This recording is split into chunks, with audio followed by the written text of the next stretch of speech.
on this episode of Indiana Education Insight. We've had another great year of impact on a national level. Every year we grow by at least 10%. So this last school year was no different. We had over 90,000 new students joining. We had over 1,500 new teachers signing up. And most of those teachers are through peer-to-peer referrals. It's so great to have that impact, that one teacher likes what they see in the classroom so much that they share it with their peer group. Every week, the Indiana Association of Public School Superintendents is taking you inside today's Indiana education collaboration and tomorrow's education trends. We're staying on the pulse of public school innovators throughout Indiana and beyond. Join our conversation and contribute to our upcoming topics at iapssin.org/podcast. Here's your host, Dr. J.T. Koopman.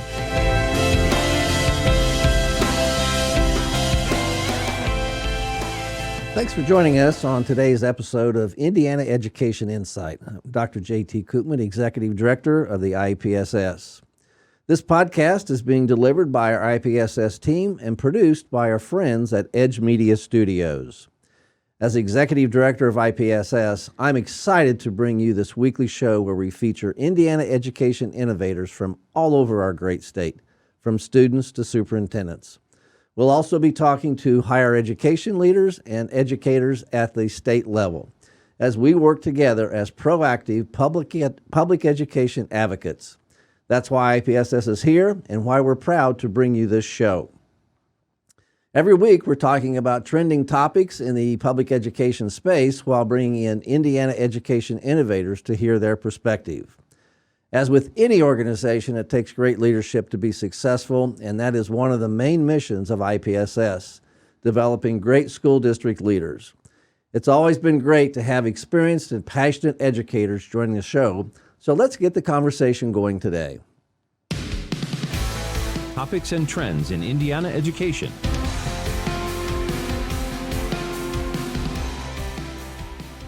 Today's guests are Karol Griffin, Director of Financial Empowerment, Community Outreach, and the historian at Teachers Credit Union, and Drew Guthrie, Chief Operating Officer at Foolproof Financial Literacy, along with Mike Sheffer, the Director of Education for Foolproof. They've made several presentations as well as numerous public speaking engagements, so they've been instrumental in shaping the conversation about public schools and their ability to look at education from various lenses.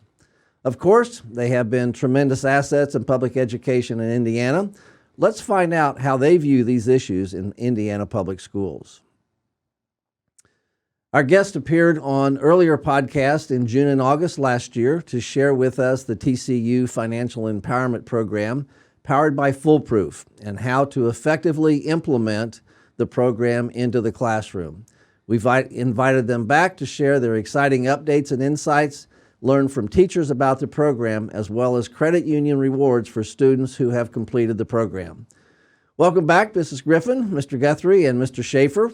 We are thrilled to have you join us today and talk with us again on our podcast. Karol, when we last talked, you shared the credit union's longstanding commitment to the financial well-being of members, communities, and schools and staff, as well as the resources and the programs the credit union continues to support and makes them available to them. Can you share with us some of these again and tell us a little bit more about the benefits of providing these free financial literacy education resources, specifically to our schools, teachers, and students? We'd be happy to, and thank you for having us on again. The TCU Financial Empowerment Program we brought to the state in 2015. And one of the reasons we did that is because the schools and teachers have limited resources and with restriction in budgets and so forth. So this program is free to all schools and teachers, so they do not have to pay for this. And so obviously it saves them money.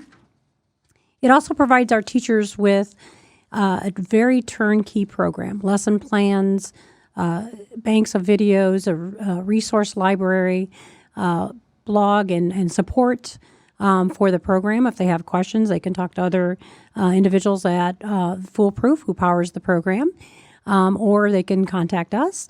But it provides them with everything they need, so it saves obviously time in their planning of their lesson plans. And they have to also be able to appreciate the fact that we try to keep the content, and Foolproof does a great job of this.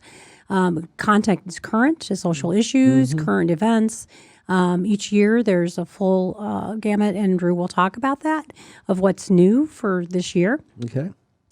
And one of the most critical thing I think is very important for teachers to know is that it meets all the Indiana academic standards for personal finance, which they don't have to worry about, is this the program that's, they're going to have to go out and find something else. But because this program does meet those requirements, so that's an ease of mind for our schools and our teachers. And then, of course, bottom line, it helps prepare our students to make good financial and wise decisions, not only now, but, for a lifetime. And, we look at it as, if our students are educated, the schools are getting the resources they need, we have stronger communities. So students are better prepared for the future, and our community is stronger at large. That's great. Has the credit union added any new products or services for the students that kind of apply to what they're learning in the classroom? Yes, we have. We have rolled out in recent months a new student checking program. We've had one for a number of years, but this one we revamped, and we tied directly to rewarding students who complete the TCU Financial Empowerment Program powered by Foolproof. And once they complete that program, they bring in their certificate. We deposit the first $25 in their account. Oh, great. And not only that, we try to reward them for being responsible with their account, because obviously the program teaches them how to handle a checking account, what is a debit card, how to manage your money appropriately, making good, wise decisions. And so as students do that, and there's no overdrafts and that type of thing, each year they get a $10 reward for that. And then we also want to make sure they're using the tools to really manage their money well. So if they use mobile banking, or they use the home banking tools and everyday savers, we call it everyday savers, where they save a little bit each time they use their debit card or they write a check, which is kind of unheard of these days from some of our younger people. They normally use their debit card. It rounds it up to the next dollar and puts the money in their savings. And so it's teaching them that repetitive saving into their savings accounts. So those are the things that we've kind of tied to the program for students to reward them. So we've talked to a lot of teachers about how this benefits their students once they come through the program. And so there's a lot of interest in this program, because students age 14 to 23 qualify for this program once they've completed it. Great. Well, we know that you've been offering this program since 2015. Can you give us some idea about how many schools and students and staff members have participated? Yes, I can. We have approximately 230 plus teachers now. And so each month we see new enrollments, teachers registering for the program throughout the state. About 165 schools now. And more than 10,000 students have gone through the program. So obviously, we see that it's making an impact in Indiana. And we actually did certify all of our team members before we even rolled out the program. We had a custom program we worked with Foolproof on for our team members. And so at the time, 650 team members went through the program, and they were certified in the knowledge pieces of the program. And then this is an ongoing thing that we do with new team members as they join the credit union as an employee. They go through the certification program as well. That is a significant amount of people that have benefited from this program. So thank you for doing that. Welcome. That is awesome. Drew, so what has Foolproof's impact been at the national level? Thanks, JT. Yeah, we've had another great year of impact on a national level. Every year we grow by at least 10%. So this last school year was no different. We had over 90,000 new students joining. We had over 1,500 new teachers signing up. And most of those teachers are through peer-to-peer referrals. It's so great to have that impact, that one teacher likes what they see in the classroom so much that they share it with their peer group. Right. So we're really excited about that. And those 90,000 students, they made over 43 million page views to the Foolproof program last school year alone. And so with all of the outreach that Mike has been doing, we're expecting another banner year for Foolproof nationwide, and we love it, the impact that we're having in Indiana. Good for you. Good for you. That is awesome. 10%. That's significant impact and significant growth. So thanks, Drew. So speaking of the curriculum, what have you added new this year? Yeah, as Karol mentioned, every summer we do an update because we need to keep the information fresh. I mean, if you think about the changing in the banking world, so many new products and services are out there, changes in the tax laws. Those are types of issues that need to be addressed in the financial literacy program. So we made sure that we update that, keep everything current within all of our modules. So this year, our big new change is the look and feel of it. We have completely modernized our program, so it's more mobile friendly, great to work on both phones and on tablet devices. So we've really looked at how kids interact with the program. So we really wanted to make sure that they can interact with it no matter how they access the program. So that was our big change. Every year, Foolproof modules are really video driven. So with over 150 videos throughout our modules, we need to keep them fresh in there. So this year we added 32 new videos, which we are quite excited about. All the modules feature peer-to-peer teaching. So all the videos feature those middle, high school, early college students that the users can really relate to, that the students can relate to. So we're really excited about that. Another big addition is the fact that all of our high school modules are now completely in Spanish. So all of the text on the screen is in Spanish, and then all of our videos are subtitled in Spanish. So we're really excited about those updates. And one last thing for the teachers out there is that we've started a teacher newsletter on a monthly basis. Teacher tips and tricks.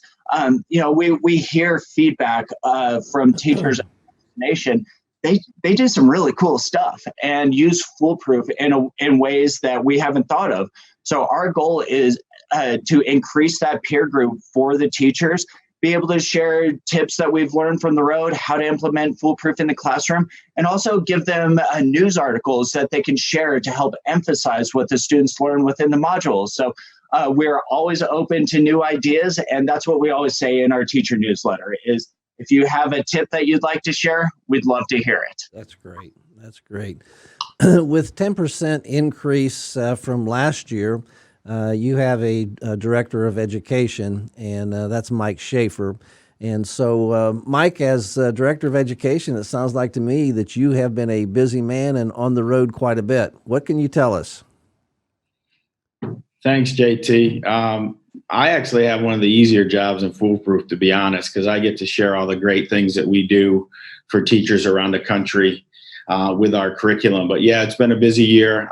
Been on the road. I retired from teaching in 2017 and just continued into the flow of Foolproof and to get the word of Foolproof out there. Sure. So in 2018-19, right around 38 to 40 professional conferences, speeches, presentations. They all go in all kinds of different forms. Right around over 1,000 administrators and teachers saw Foolproof in those conferences. What we do is we look at it almost as a twofold method or a threefold method. We look at the major conferences around the country and we decide which ones we want to be involved with and ones we're invited to and ones that we feel that the outreach will get to be more specific to the teachers that are doing financial literacy. And then from there, we do a tremendous amount of teacher presentations invited by school districts and different things of that effect, superintendent conferences. And then we roll it into professional development. And professional development is a 2 to 3 hour workshop where we specifically come in and train the teachers in the school districts that have asked us to come in. And I always tell the guys, when we get back from the road, hey, how was Indiana? How was Ohio? How was Florida? And I said, it was great. And I wish I could take you guys with me because the teachers are so thankful for what we're doing for them and how we're providing a non-biased, critical thinking, healthy skepticism, rely on research, financial literacy curriculum that really is helping them in the process, to meet the need. So, for instance, in Indiana, there's no graduation requirement in financial literacy, but every school district in Indiana has to offer a course that meets the standards in financial literacy. And like Karol said before, number one, we're going to tell the truth. We're going to give the best financial literacy curriculum that how we do it at Foolproof, and also you're going to meet all the standards in Indiana. So it really helps with the teachers in that process. So yes, I'm on the road a lot, but in the process, it's very rewarding to get out in front of teachers. Is with so much expansion and education and training and professional development, is that stressful for the teachers?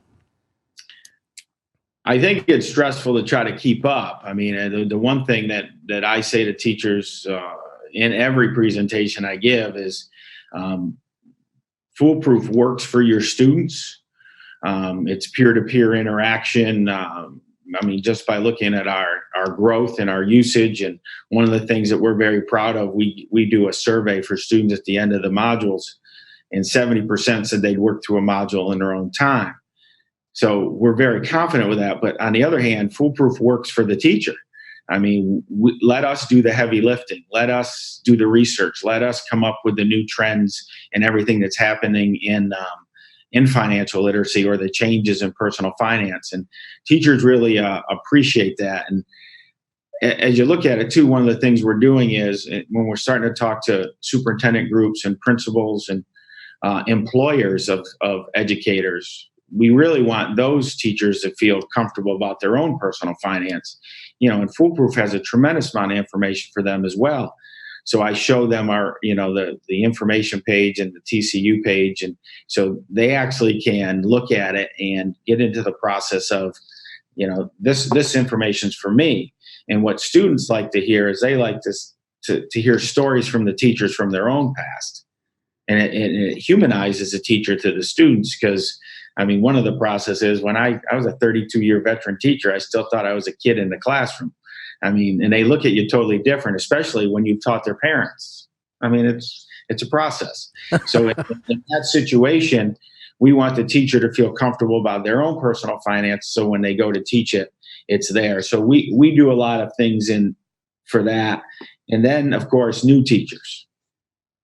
I remember being a new teacher, and I had a whole bunch of them in Tennessee, and I smiled at them and I go, it's a great profession. Stay the course, and I can help you.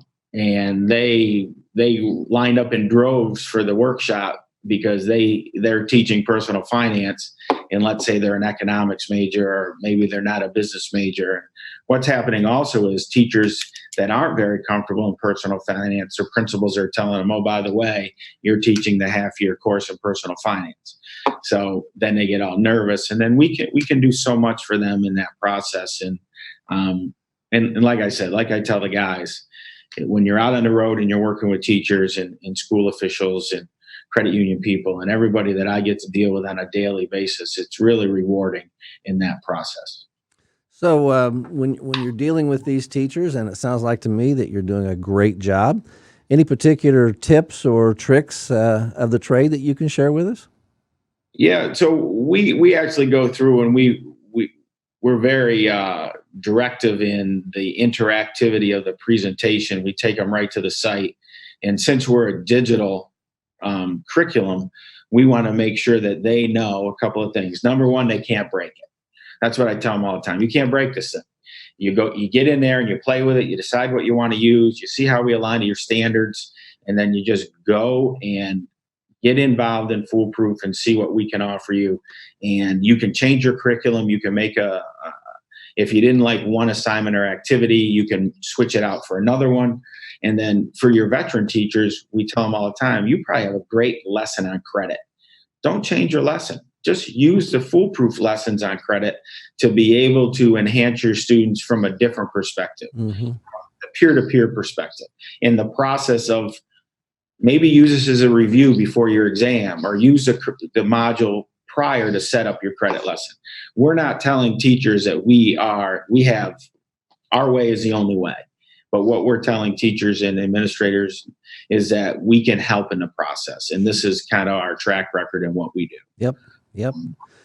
Well, Mike, it sounds like to me that I appreciate you sharing your insights and how you effectively work with teachers and share the program and teach the program. I just think it's outstanding. So I'm going to go back to Karol. And Karol, if teachers have questions about the program, they need technical support, or just general questions, how can they reach someone? Well, first of all, to get to the program, I'll give you that site because we haven't actually touched on that. And if they go to tcunet.com/empower my students, it takes them right into the program. Okay. And so they can actually get in there, log on. They can't break anything, as Mike said. They get in there and they can log on, they register as a teacher, and they can, as Mike indicated, just play with the program. Okay. They can see the entire curriculum. The middle school program is different than the high school program, so they can actually see the modules, what is covered in each of those modules. They can see their lesson plans. They can see the resources that are available, but that they need support. And they have technical questions once they're in there. There is a support icon. They click on the support icon, and they'll go right to the support area. Or a lot of times some of our teachers are very close to some of our branches because we do work alongside with the schools that are at our local level here in Indiana. And they can contact any one of our branches. And our branch managers are trained in the program, and they can kind of help assist them. And if they can't answer that question, we certainly would reach out to Foolproof and have Mike and his team walk us through something if there was a question we couldn't answer. Terrific. So in closing, is there anything else that you want to add? Or I think it's an absolutely fantastic program of great benefit to teachers and kids. So thank you for putting it together. Thank you, Foolproof, for by way of technology of having this available so easily and accessible to staff and students. So thank you for that. So anything in closing you would like to mention, Karol? I would just say that, with the program being a web-driven, and it's really the way students learn these days, it really provides the flexibility, with the modular program and all the resources that wrap around it, provides the flexibility for the teachers to, as Mike said, utilize what they may already have and wrap around that. Or if they need a standalone program and they're not accustomed to actually teaching that and they do not have those resources, it can provide that for them.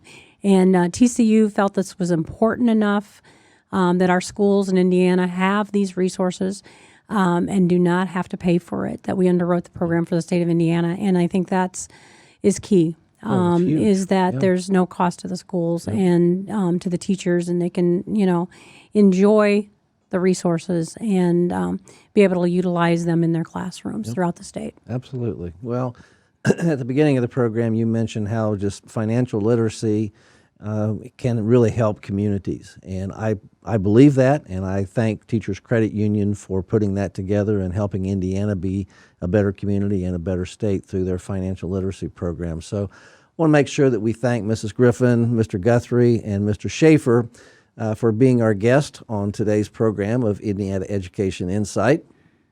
Now it's time to wrap up this episode with my take on the current state of affairs in Indiana education. Dr. JT's closing comments.